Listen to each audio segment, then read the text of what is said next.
It happened Saturday as police say a group of white men attacked a black dock worker.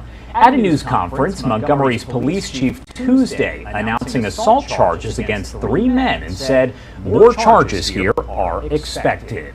Krista Owen witnessed the attack and took this video that's been circulating all over social media and different news outlets. She joins us now to talk more about what she saw. Thank you so much for taking the time to be here. My pleasure. So first off, just kind of break down for me how this played out, what you saw, and why you started recording. So we were just finishing a lovely dinner cruise on the river, and we were headed back to the dock. And so my husband and my 12-year-old daughter and I were just up against the railing, you know, watching as we approached the dock. And suddenly you heard the captain over the intercom say, "Black pontoon boat, move your boat." You know, and he said that a few times, and so we're watching, and there were a couple of women and a few men just getting off of this black pontoon boat, and they seemed to be disregarding his request. And so I think all of us that were standing there on the boat gave them the benefit of the doubt that maybe they didn't hear him. So we all, in unison, said, "Move your boat, move your boat." And they shrugged their shoulders. You know, they were looking at us, they made some gestures, and they left. They left the boat, they left the dock, and next thing you know, a small blue ferry, which is the beginning of my video, shows up to take our captain's first mate off the ship and ferry him to shore. He gets off at the dock and goes over to the black pontoon boat to move it himself. That's when I start video recording, because that was nuts that the gentleman wouldn't move their pontoon boat 2 feet forward so we could park. So I'm recording just to show my family at home, you know, the crazy situation that ended Mary's birthday night. And then when the first punches were thrown, I thought, oh, I have to keep recording. This is gone mad. Are you surprised at how fast it all escalated and how far it went? And really now at this point that this video has gone viral, circulating everywhere, and people across the country are talking about it. Oh, I was incredibly shocked at how fast.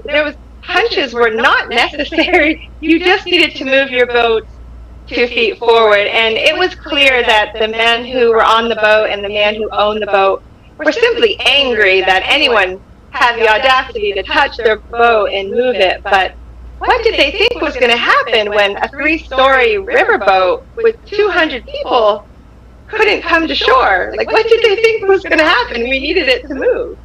And we were cheering on our crewman when he was doing this. And my audio, as I'm narrating it in the original clip, is I'm talking through that. And I think it's funny that we're going to move their boat for them. But yeah, to turn this into a physical altercation was completely unnecessary, and it did escalate very quickly. We know right now that at least 3 people have been charged, facing some misdemeanor assault charges. Is that something you expected to come from this as you were watching it happen? Oh goodness, yes. When I saw the first 2 punches, and then another guy come, you know, off from the side, I was like, that's felony assault. What on earth? And I made sure before we left the boat ourselves that the 2 gentlemen I saw throw the punches were handcuffed. I needed to see them detained before I felt comfortable leaving the area, because I showed my video quickly to a police officer because they were very confused. They didn't know what was going on, and I had seen everything, and I had it on video, you know, what started it. And I did see the men in handcuffs sitting on the ground when we left. I was shocked to hear they weren't arrested at that time, but I did just hear from the news press conference that they were, there was a warrant for their arrest, and that pleased me. I thought that's exactly what should have happened. And a lot of people have been, as you have in a situation like this, posting memes all over social media and making a joke of it. But from your perspective, having seen it unfold, of course, as you're there to celebrate a birthday of all things, it was a very serious situation, and I'm sure fairly scary as it was happening.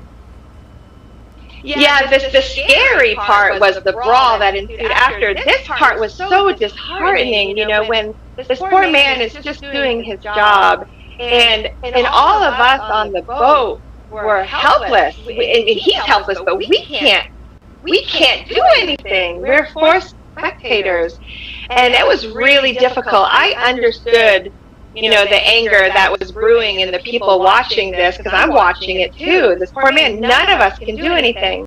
But then I saw one of our crewmen jump off and swim to shore. I'm like, okay, there's our hero. He's doing something to help.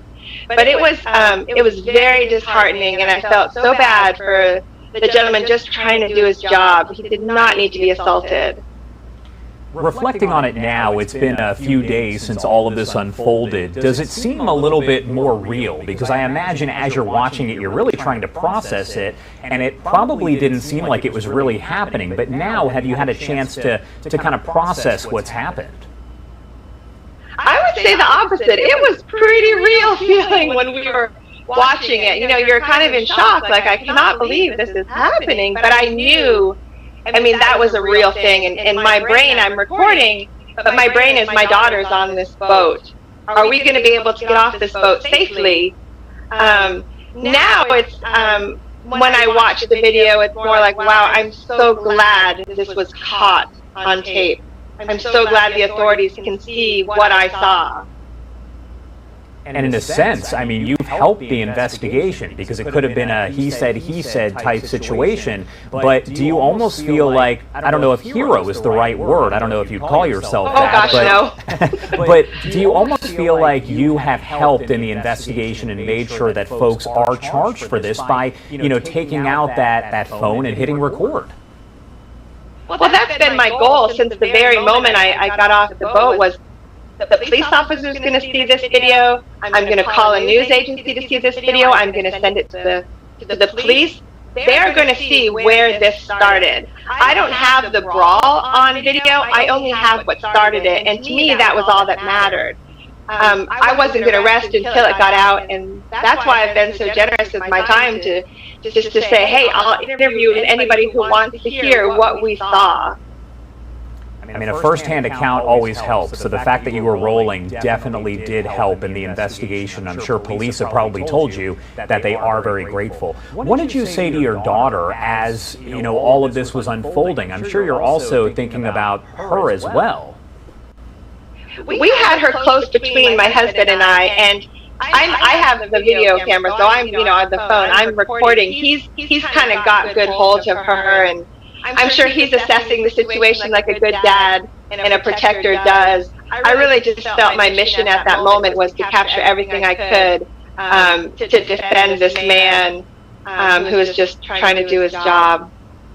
And again, I'm sure police are very grateful for you getting that video. Krista Owen, thank you so much for taking the time to join us here. Is there anything else that you want to add about all of this before I let you go? I'm really thankful to that crewman. He took this on, and it was courageous on his part. He was completely outnumbered, and I'm just thankful he did his job, and he's really essentially protecting the whole boat. All right, Krista, thank you again for taking the time to be here. Of course, thank you so much.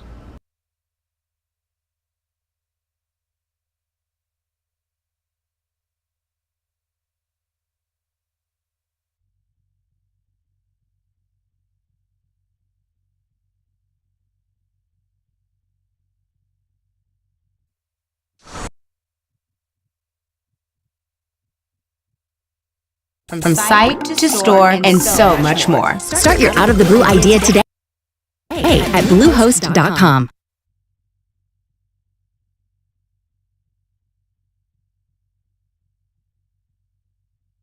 In moments, the riverboat captain in that massive Alabama brawl is speaking out.